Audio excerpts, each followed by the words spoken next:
ঐকমত্য কমিশনের আলোচনায় ৭০ অনুচ্ছেদ পরিবর্তন ও ১০০ নারী আসন নিয়ে একমত দলগুলো কাল অংশ নেবে জামায়াত। যে বিষয়ে যারাই একমত হয়েছেন তাদের অধিকাংশের ক্ষেত্রে যেটা হয়েছে এটা ১০০ আসনের একটি দ্বিকক্ষ বিশিষ্ট পার্লামেন্ট তৈরি করা। যারা আমাদের এই জুলাই অগাস্টেরও গণঅভ্যুত্থানে ছিল, যতগুলো পার্টি যারাই ছিল, সবার প্রতি আমরা সমানভাবে নিরপেক্ষ। জাতীয় নির্বাচন নিয়ে অস্থির না হয়ে ধৈর্য ধরার আহ্বান আমির খসরুর। কয়েকটি ছোট দল ভোট চায় না, মন্তব্য হাফিজ উদ্দিনের। জুলাই গণহত্যার বিচারে দ্বিতীয় ট্রাইব্যুনাল চালু, ৩ বিচারককে সংবর্ধনা, আন্তর্জাতিক মান ও ন্যায় বিচার নিশ্চিতের আশাবাদ।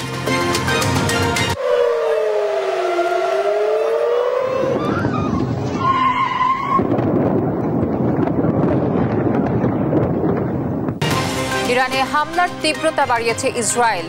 মোসাদ কার্যালয়ে পাল্টা ক্ষেপণাস্ত্র আঘাত, সংঘাতের অবসান চান ট্রাম্প। এবং শ্রীলঙ্কার বিপক্ষে গলফ টেস্টে বড় সংগ্রহের পথে বাংলাদেশ। মুশফিক শান্তর সেঞ্চুরিতে দিন শেষে সংগ্রহ ৩ উইকেটে ২৯২ রান। দর্শক, আমন্ত্রণ সংবাদ প্রাতে শুনছিলেন শিরোনামগুলো, সঙ্গে থাকছে আমি তানজিয়া জুথি। প্রধান বিচারপতি নিয়োগ পদ্ধতি সংস্কার এবং সংসদের সংরক্ষিত নারী আসন ১০০ করা সহ সংবিধানের ৭০ অনুচ্ছেদ পরিবর্তনে একমত হয়েছে রাজনৈতিক দলগুলো, জানালেন জাতীয় ঐকমত্য কমিশনের সহসভাপতি ডক্টর আলী রিয়াজ। আর অন্তর্বর্তী সরকার সব রাজনৈতিক দলের সঙ্গে সমান আচরণ করছে বলে জানান প্রধান উপদেষ্টার প্রেস সচিব শফিকুল আলম। জানান বুধবার ঐকমত্য কমিশনের বৈঠকে যোগ দেবে বলে আশ্বস্ত করেছে জামায়াত। আরো জানাচ্ছেন ফাহিম ইউসুফ। মঙ্গলবার ফরেন সার্ভিস একাডেমিতে জাতীয় ঐকমত্য কমিশনের দ্বিতীয় ধাপের সংলাপ শেষে ব্রিফ করেন কমিশনের সহসভাপতি ডক্টর আলী রিয়াজ। তিনি জানান প্রধান বিচারপতি নিয়োগে বিদ্যমান পদ্ধতি সংস্কারে একমত রাজনৈতিক দলগুলো। এছাড়া সংরক্ষিত নারী আসন ১০০ করা, সংসদীয় স্থায়ী কমিটির সভাপতি বিরোধী দল থেকে নেয়া সহ সংবিধানের ৭০ অনুচ্ছেদ পরিবর্তনে একমত দলগুলো। দ্বিকক্ষ বিশিষ্ট পার্লামেন্টের ক্ষেত্রে যে বিষয়ে যারাই একমত হয়েছেন তাদের অধিকাংশের ক্ষেত্রে যেটা হয়েছে এটা ১০০ আসনের একটি দ্বিকক্ষ বিশিষ্ট পার্লামেন্ট তৈরি করা, উচ্চকক্ষ তৈরি করার বিষয়। এদিকে অন্তর্বর্তী সরকার সব রাজনৈতিক দলের সঙ্গে সমান আচরণ করছে বলে জানিয়েছেন প্রধান উপদেষ্টার প্রেস সচিব শফিকুল আলম। দ্বিতীয় দফার আলোচনায় জামায়াতের অনুপস্থিতির বিষয়ে তিনি বলেন, দলটির সঙ্গে কথা হয়েছে, তারা বুধবারের বৈঠকে অংশ নেবে বলে আশ্বস্ত করেছে। আমাদের কাজে এবং আমাদের কথায় আমরা সম্পূর্ণ নিরপেক্ষ, এবং যারা আমাদের এই জুলাই অগাস্টেরও গণঅভ্যুত্থানে ছিল, যতগুলো পার্টি যারাই ছিল, সবার প্রতি আমরা সমানভাবে নিরপেক্ষ। আগামী ১২ কার্যদিবসে ঐকমত্য কমিশনের দ্বিতীয় দফার আলোচনা শেষ হবে বলে আশা জানান প্রেস সচিব। ফাহিম ইউসুফ, দেশ টিভি, ঢাকা। রোজার আগে জাতীয় নির্বাচনের সম্ভাব্য সময় নির্ধারণ নিয়ে জাতির মধ্যে কিছুটা স্বস্তি ফিরেছে বলে জানিয়েছেন বিএনপির স্থায়ী কমিটির সদস্য আমির খসরু মাহমুদ চৌধুরী। ভোট নিয়ে অস্থির না হয়ে ধৈর্য ধরার আহ্বানও জানান তিনি। আর নির্বাচনের সম্ভাব্য তারিখ ঘোষণায় স্বস্তি ফিরল নির্বাচন না হলে গুরুত্ব পায় এমন কয়েকটি ছোট দল বিরোধিতা করছে বলে মনে করেন দলটির স্থায়ী কমিটির আরেক সদস্য হাফিজ উদ্দিন আহমদ বীর বিক্রম। সাইফুল রিপনের প্রতিবেদন। মঙ্গলবার গুলশানে বিএনপি চেয়ারপারসনের রাজনৈতিক কার্যালয়ে দলের মহাসচিব মির্জা ফখরুল ইসলাম আলমগীরের সঙ্গে সাক্ষাৎ করেন বাংলাদেশে নিযুক্ত ব্রাজিলের রাষ্ট্রদূত পাউলো ফার্নান্দো ডায়াস পেরেস। ১.৫ ঘন্টার বেশি সময় বৈঠক শেষে আলোচনার বিষয়বস্তু সাংবাদিকদের কাছে তুলে ধরেন দলের স্থায়ী কমিটির সদস্য আমির খসরু মাহমুদ চৌধুরী। বলেন, কৃষি ও ক্রীড়া খাতে একসাথে কাজ করতে বাংলাদেশের নির্বাচিত সরকারের অপেক্ষা করছে ব্রাজিল। তারা নির্বাচিত সরকার হলে সিদ্ধান্তগুলো বাস্তবায়নের সুবিধা হবে। সাংবাদিকদের প্রশ্নের জবাবে জাতীয় নির্বাচনের সম্ভাব্য সময়ের ঘোষণায় স্বস্তির কথা জানান বিএনপির স্থায়ী কমিটির সদস্য আমির খসরু মাহমুদ চৌধুরী। রমজানের আগে নির্বাচনের ব্যাপারে একটা জাতীয় ঐক্যমত আছে, এটা সবারই মতামত একটা। সেই জায়গাতে দ্বিমত কোথাও আছে আমরা মনে করি না। জাতি কিন্তু অত্যন্ত আনন্দিত এরকম একটা সিদ্ধান্তে আসার পরে, সবার মধ্যে একটা স্বস্তি ফিরে আসছে, এবং এই জায়গাটার মধ্যে কোনো অসুবিধা আমি দেখছি না। নির্বাচন কমিশনের পক্ষ থেকে একটা দিনক্ষণ ঘোষণা করা হবে। তো এটার জন্য একটু তো আমাদেরও তো ধৈর্য থাকতে হবে, তাই না? একদম অস্থিরতার মধ্যে সার্বক্ষণিক থাকলে তো চলবে না। একটু তো ধৈর্য ধরতে হবে জাতিকে। আর সুষ্ঠু নির্বাচনের প্রয়োজনীয় ব্যবস্থা নিতে ইসি সরকারের সবুজ সংকেতের অপেক্ষায় রয়েছে বলে মনে করেন বিএনপির স্থায়ী কমিটির সদস্য হাফিজউদ্দিন আহমদ বীর বিক্রম।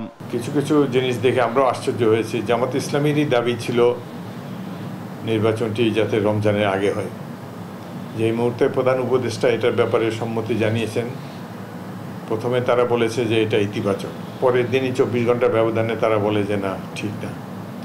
আর এনসিপি নামে একটা দল, যেটার এখনও নিবন্ধনই হয় নাই, কোনো নির্বাচনও তারা করে নাই, কমিটি নাই কোথাও, তারাও বলে যে এটা নাকি জনগণের সাথে প্রতারণার সামিল। সে উদ্ভট কথাবার্তা তারা বলছে। বোঝাই যাচ্ছে যে বেশ কিছু ব্যক্তি এবং ছোট ছোট কয়েকটা টোকাই রাজনৈতিক দল আছে যারা নির্বাচন চায় না।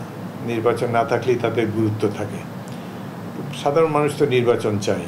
নানা ইস্যু সামনে এনে অন্তর্বর্তী সরকার নির্বাচনকে দূরে ঠেলে রেখেছিল উল্লেখ করে বিএনপির এই নীতি নির্ধারক বলেন, অভ্যুত্থান পরবর্তী দায়িত্ব নেয়ার পরপরই সুষ্ঠু নির্বাচন অনুষ্ঠানে প্রয়োজনীয় উদ্যোগ নেওয়া উচিত ছিল।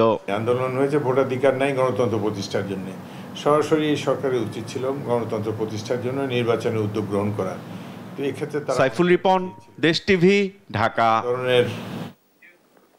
শেখ হাসিনার নিজের ইচ্ছে মতো ইতিহাস ও পাঠ্য বই রচনা করেছে, যা পৃথিবীর কোনো গণতান্ত্রিক দেশে সম্ভব নয়, এমন মন্তব্য করেছেন বিএনপির যুগ্ম মহাসচিব রুহুল কবির রিজভী।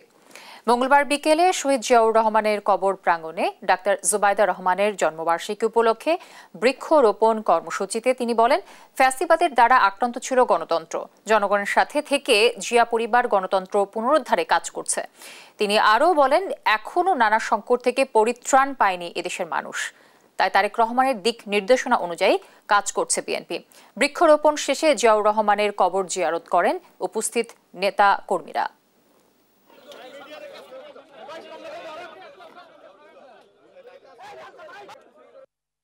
শেখ হাসিনা নিজের ইচ্ছামতো ইতিহাস রচনা করেছেন। শেখ হাসিনা নিজের ইচ্ছামতো স্কুলের পাঠ্য বই সংশোধন করেছেন, কিন্তু এটা পৃথিবীর কোনো গণতান্ত্রিক দেশে এটা কখনোই সম্ভব নয়, কিন্তু শেখ হাসিনা এটা করেছেন। প্রকৃত গণতন্ত্র আসলে প্রকৃত ইতিহাস রচনা হবে, প্রকৃত গণতন্ত্র আসলে প্রকৃত গবেষণা হবে, এবং এই গবেষণার ফলাফল দিয়ে আমরা আমাদের দেশকে নানা ক্ষেত্রে নানা দিকে আমরা উন্নয়ন ঘটাতে পারবো। জুলাই আগস্ট গণহত্যার বিচারে যাত্রা শুরু করল আন্তর্জাতিক অপরাধ ট্রাইব্যুনাল ২। নিয়োগ পাওয়া ৩ বিচারককে সংবর্ধনা শেষে অ্যাটর্নি জেনারেল বলেন, জুলাই আগস্টের বিচার প্রক্রিয়া আন্তর্জাতিক মানদণ্ডে হবে। আর চিফ প্রসিকিউটর বলেন, ২ ট্রাইব্যুনাল ভাগাভাগি করে বিচার কাজ পরিচালনা করবে। এদিকে গণহত্যার মামলায় শেখ হাসিনা ও আসাদুজ্জামান খান কামালকে আত্মসমর্পণের নির্দেশ দিয়ে বিজ্ঞপ্তি জারি করেছে ট্রাইব্যুনাল। তাইফুর রহমান তুহিনের প্রতিবেদন, জানাচ্ছেন মোহাম্মদ সাকিব। দ্রুত সময়ে জুলাই আগস্টের গণহত্যা ও মানবতা বিরোধী অপরাধের বিচার সম্পন্ন করতে মঙ্গলবার থেকে যাত্রা শুরু করল আন্তর্জাতিক অপরাধ ট্রাইব্যুনাল ২ এর আনুষ্ঠানিক কার্যক্রম। ট্রাইব্যুনাল ২ এ সদ্য নিয়োগ পাওয়া ৩ বিচারককে সংবর্ধনা জানান অ্যাটর্নি জেনারেল মোহাম্মদ আসাদুজ্জামান ও আন্তর্জাতিক অপরাধ ট্রাইব্যুনালের চিফ প্রসিকিউটর তাজুল ইসলাম। সংবর্ধনা শেষে অ্যাটর্নি জেনারেল বলেন, জুলাই আগস্টের বিচার প্রক্রিয়া আন্তর্জাতিক মানদণ্ডে হবে, কোনো প্রশ্নবোধক চিহ্ন থাকবে না। এই ন্যায় বিচার প্রতিষ্ঠায় কোনো প্রশ্নবোধক চিহ্ন যাতে না থাকে, আন্তর্জাতিক মানদণ্ডে যাতে ন্যায় বিচারটা করা হয় সেটাও নিশ্চিত করা, এটা আমাদের কাছে ট্রাইব্যুনালের কাছে আপনাদের কাছে প্রত্যাশা। এ সময় চিফ প্রসিকিউটর বলেন, বাংলাদেশ আর কখনো যেন গুম, বিচার বহির্ভূত হত্যাকাণ্ড না ঘটে, সেই কারণে গত 16 বছরে ঘটে যাওয়া সব অপরাধের বিচার করতে হবে। এখন আগামীতে যাতে কখনো আর এইরকম অন্ধকার সময় ফিরে না আসে, যে সময়ে মানুষ রাস্তায় চলতে গিয়ে আতঙ্কে থাকবে না যে হঠাৎ করে পেছন থেকে কখনো একটা নম্বর প্লেট বিহীন একটা মাইক্রোবাস এসে তাকে তুলে নিয়ে যাবে। এই আতঙ্ক থেকে জাতিকে যদি উদ্ধার করতে হয়, তাহলে পেছনে ঘটে যাওয়া সবগুলো অপরাধের ন্যায় বিচার নিশ্চিত করতে হবে। তিনি জানান, সব ভয়ভীতির ঊর্ধ্বে থেকেই আন্তর্জাতিক মান বজায় রেখে বিচার করা হবে বলেছেন ট্রাইব্যুনাল ২ এর চেয়ারম্যান। কোনো ধরনের হুমকি, নিরাপত্তার সংকটে তারা ভীত নন, তারা ন্যায় বিচার প্রতিষ্ঠা করতে দৃঢ় প্রতিজ্ঞ। কোনো রকমের সন্ত্রাস তৈরি করে অথবা ভয়ভীতি দেখিয়ে এই ন্যায় বিচারকে বন্ধ করা যাবে না। এদিকে জুলাই আগস্ট গণহত্যার মামলায় সাবেক প্রধানমন্ত্রী শেখ হাসিনা ও সাবেক স্বরাষ্ট্রমন্ত্রী আসাদুজ্জামান খান কামালকে আত্মসমর্পণের নির্দেশ দিয়ে বিজ্ঞপ্তি জারি করেছে আন্তর্জাতিক অপরাধ ট্রাইব্যুনাল। আজকে বাংলাদেশের একটি পত্রিকা, একটি বাংলা এবং একটি ইংরেজি পত্রিকায় ফ্রন্ট পেজে এই দুজন আসামিকে ট্রাইব্যুনালে 24 জুনের মধ্যে হাজির হওয়ার জন্য বিজ্ঞপ্তি প্রকাশিত হয়েছে। নির্ধারিত সময়ে উপস্থিত না হলে তাদের অবর্তমানে বিচার কার্য শুরু হবে বলেও জানান তিনি। মোহাম্মদ সাকিব, দেশ টিভি, ঢাকা। প্রথমবারের মতো দুর্নীতির মামলার আসামি হলেন ক্রিকেটার সাকিব আল হাসান। 250 কোটি টাকার বেশি শেয়ার বাজার থেকে কারসাজি করে আত্মসাতের ঘটনায় এ মামলা করে দুদক। মামলায় সাকিবের সঙ্গে আসামি হয়েছেন আরও 14 জন। ফজলা আদিত্য রিপোর্ট, জানাচ্ছেন ফাহিম ইউসুফ। একসময়ের বিশ্বসেরা অলরাউন্ডার সাকিব আল হাসান ছিলেন দুদকের দুর্নীতি বিরোধী শুভেচ্ছা দূত। সময়ের ব্যবধানে সেই দুদকের মামলার আসামি হলেন তিনি। 5 আগস্ট পট পরিবর্তনের পর মাগুরা 1 আসনের আওয়ামী লীগের সাবেক এই সংসদ সদস্যের বিরুদ্ধে শেয়ার বাজার থেকে 100 কোটি টাকা আত্মসাতের অভিযোগ আসে দুদকে। প্রায় 4 মাসের অনুসন্ধান শেষে উঠে আসে সাধারণ বিনিয়োগকারীদের প্রলুব্ধ করে সাকিব আল হাসান ও তার সহযোগীরা হাতিয়ে নিয়েছেন 256 কোটি টাকা। এর মধ্যে সাকিবের বিরুদ্ধে সরাসরি 2,95 লাখ টাকা আত্মসাতের অভিযোগ আনা হয়েছে। শেয়ার মার্কেটে কারসাজির মাধ্যমে সাধারণ বিনিয়োগকারীদেরকে প্রলুব্ধ করে ক্যাপিটাল গেইনের মাধ্যমে অর্থ আত্মসাৎপূর্বক এখানে অর্থের উৎস গোপন করা হয়েছে এবং এইটা মানি লন্ডারিং সংক্রান্ত অপরাধ। সেই কারণে এই জনাব আবুল খায়ের, জনাব সাকিব আল হাসান সহ 15 জনের বিরুদ্ধে মামলার রুজুর সিদ্ধান্ত গৃহীত হয়েছে। দুদকের মহাপরিচালক জানান, সাকিব আল হাসান এখন ফৌজদারি মামলার আসামি। তার বিরুদ্ধে তদন্তকারী কর্মকর্তা আইনানুগ পদক্ষেপ গ্রহণ করতে পারবে। একটি ফৌজদারি মামলা এবং এই মামলার তিনি একজন এজাহার নামীয় আসামি। সুতরাং আমরা সেইখানে আমাদের তদন্তকারী কর্মকর্তা দল তারা এই বিষয়গুলি বিবেচনা করবেন, কিভাবে কোন প্রেক্ষাপটে কি ধরনের ব্যবস্থা গ্রহণ করতে হবে। এদিকে ব্রিটিশ এমপি টিউলিপ সিদ্দিকের গুলশানে অবৈধভাবে ফ্ল্যাট গ্রহণের মামলায় রাজুকের সাবেক চেয়ারম্যান হুমায়ুন খাদেম সহ সাবেক 9 কর্মকর্তাকে 22 ও 23 জুন তলব করেছে দুদক। ফাহিম ইউসুফ, দেশ টিভি, ঢাকা। সংবাদরাত। পাল্লা দিয়ে ডেঙ্গুর সঙ্গে বাড়ছে করোনায় আক্রান্তের সংখ্যা। 2 রোগেই একই উপসর্গ থাকার কাছাকাছি হওয়ায় তৈরি হচ্ছে বিভ্রান্তি। গেল 17 দিনে সারা দেশে ডেঙ্গুতে হাসপাতালে ভর্তি হয়েছে 2000-এর বেশি মানুষ। আর 1 মাসেই করোনা আক্রান্ত হয়েছেন 155 জন। জ্বর, কাশি, ডায়রিয়ার মতো উপসর্গ দেখা দিলে দ্রুত চিকিৎসকের কাছে যাওয়ার পরামর্শ বিশেষজ্ঞদের। হাসান আল মাহমুদের রিপোর্ট। ডিএনসিসি ডেডিকেটেড হাসপাতালে পাশাপাশি 2 ডেডিকেটেড আইসিইউ ইউনিটে চিকিৎসা চলছে ডেঙ্গু ও কোভিড-19 আক্রান্ত রোগীদের। গেল 1 মাসে হাসপাতালটিতে করোনায় আক্রান্ত হয়ে চিকিৎসা নিয়েছেন 35 জনের বেশি, যা এর আগের 6 মাসে ছিল 0। এদিকে সারা দেশে পাল্লা দিয়ে বাড়ছে ডেঙ্গু আক্রান্তের হার।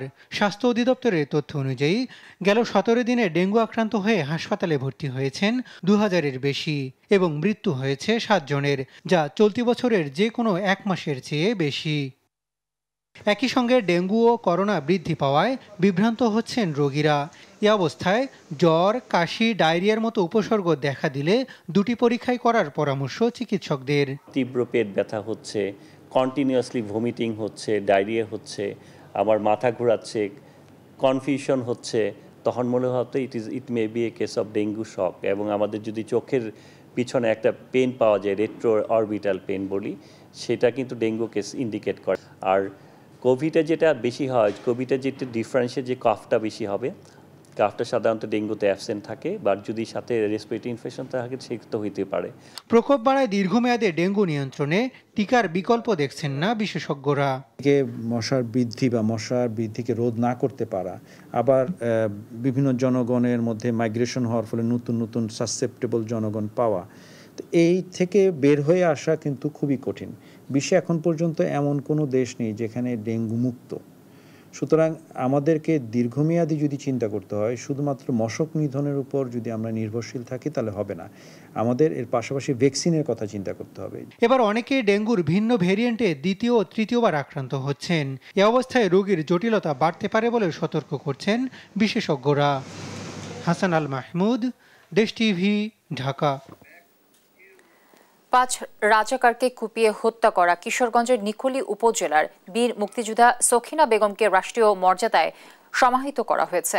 মঙ্গলবার ভোরে বাজিতপুর উপজেলার হিলচিয়া ইউনিয়নের বরমাইপাড়া গ্রামে তিনি মারা যান। আসর নামাজের পর গুরুই ঈদগাহ মাঠে জানাজা শেষে শাহী মসজিদের পাশে পারিবারিক কবরস্থানে তাকে দাফন করা হয়। তোফায়েল আহমেদের তথ্য ছবিতে জানাচ্ছেন আপন অপু। 1971 সালে মহান মুক্তিযুদ্ধের আগেই মারা যান সখিনা বেগমের স্বামী কিতাব আলী। আর মুক্তিযুদ্ধে অংশ নিয়ে রাজাকার ও পাকিস্তানি বাহিনীর হাতে শহীদ হন তার ভাগ্নে মতিউর রহমান। ভাগ্নের এই মৃত্যু মেনে নিতে পারেননি সখিনা বেগম। রাজাকার ও পাকিস্তানিদের বিরুদ্ধে ক্ষোভ আর ঘৃণা জন্মায় সখিনা বেগমের। কিশোরগঞ্জের গুরুই এলাকায় বসু বাহিনীর নেতৃত্বে অংশ নেন মুক্তিযুদ্ধে। প্রথমে ক্যাম্পে মুক্তিযোদ্ধাদের জন্য খাবার রান্না করতেন, আর রাজাকারদের গতিবিধির বিভিন্ন খবর সংগ্রহ করে জানাতেন মুক্তিযোদ্ধাদের। এক পর্যায়ে তিনি পাকিস্তানি বাহিনীর হাতে ধরা পড়েন। পরে কৌশলে সেখান থেকে পালিয়ে আসেন। আসার সময় সেখান থেকে নিয়ে আসেন একটি ধারালো দা। পরে সেই দা দিয়েই নিকলির 5 রাজাকারকে কুপিয়ে হত্যা করেন। সখিনা বেগমের ওই দা বর্তমানে ঢাকা মুক্তিযুদ্ধ জাদুঘরে সংরক্ষিত আছে। উনি আসলে অত্র এলাকায় নিকলি এবং কিশোরগঞ্জের যুদ্ধে মুক্তিযোদ্ধাদেরকে সার্বক্ষণিক পাক বাহিনীর বিভিন্ন নিউজ এবং এই যে বলে রাজাকারদের বিভিন্ন নিউজ দিয়েছেন, এবং নিকলি যে যুদ্ধটা হয়েছে এই যুদ্ধের সম্মুখ যুদ্ধে সে অংশগ্রহণ করছে। কিশোরগঞ্জের নিকলি উপজেলার গুরুই গ্রামে জন্ম সখিনা বেগমের। নিকলিতে নিঃসন্তান সখিনা বেগমকে দেখভাল করার কেউ না থাকায় বাজিতপুরের হিলচিয়ার বড়মাই পাড়ায় ভাগ্নির কাছে থাকতেন। সেখানেই মঙ্গলবার ভোরে জীবনাবসান ঘটে রণাঙ্গনের এই বীর মুক্তিযোদ্ধার। জাতি তার এক সূর্য সন্তানকে হারালো। 1971 সালের মহান মুক্তিযুদ্ধে তিনি একাই 5 জন হানাদার বাহিনীকে হত্যা করেছিলেন। আমরা মরহুমের বিদেহী আত্মার মাগফিরাত কামনা করছি এবং তার শোক সন্তপ্ত পরিবারের প্রতি সমবেদনা প্রকাশ করছি। বিকেল 5টার দিকে গুরুই শাহী মসজিদ ঈদগাহ মাঠে তার জানাজা হয়। এ সময় তাকে গার্ড অব অনার দেয়া হয়। পরে মসজিদের পাশে সমাহিত করা হয় রাষ্ট্রীয় মর্যাদায়। নিউজ ডেস্ক, দেশ টিভি।